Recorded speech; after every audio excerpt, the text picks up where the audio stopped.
What happens when you have two different light sources, one flash and one LED, and you still want them to work together in a portrait setup?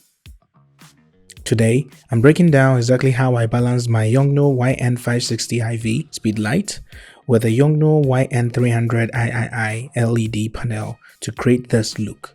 Let's get right into it.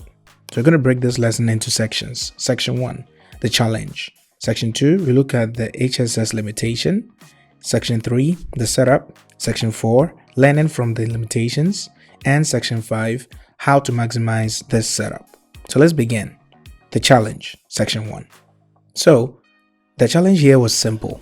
I wanted to combine flash and continuous light in one frame.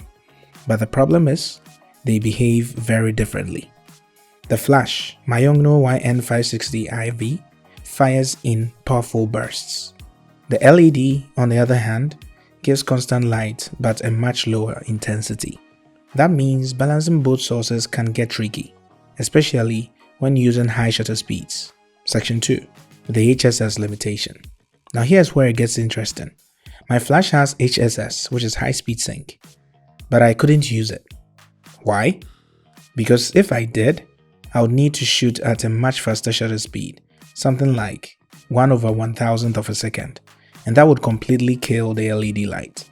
It just wouldn't show up in the exposure of the final image.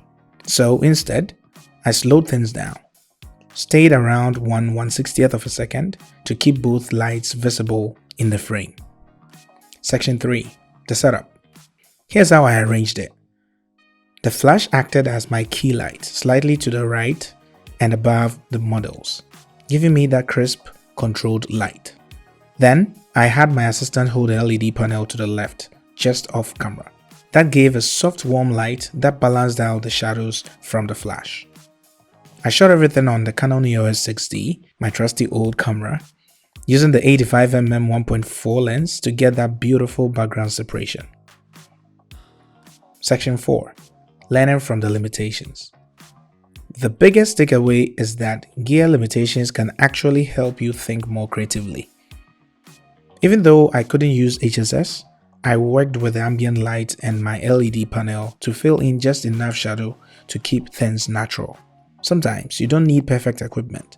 You just need to understand how each light behaves and then control your environment. Section 5, how to maximize this setup. Here's what you can do to make this kind of mixed setup work for you. Lower your shutter speed to allow both light types to register. Position your LED close to your subject. Remember, it's not as powerful as the flash.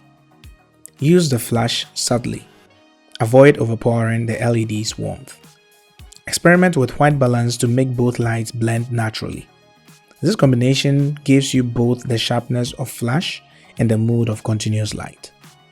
So yeah, that's exactly how I balance two very different light sources, a speed light and an LED panel in one shoot. Though it's not a perfect setup, but it still works beautifully when you understand your light. If you found this helpful, hit the like button, subscribe and keep experimenting with light, because that's the only way you can grow. And don't forget, create, master, elevate your visual storytelling. Thank you very much for watching this video. I'm going to catch you in the next one. Have a wonderful day. See ya.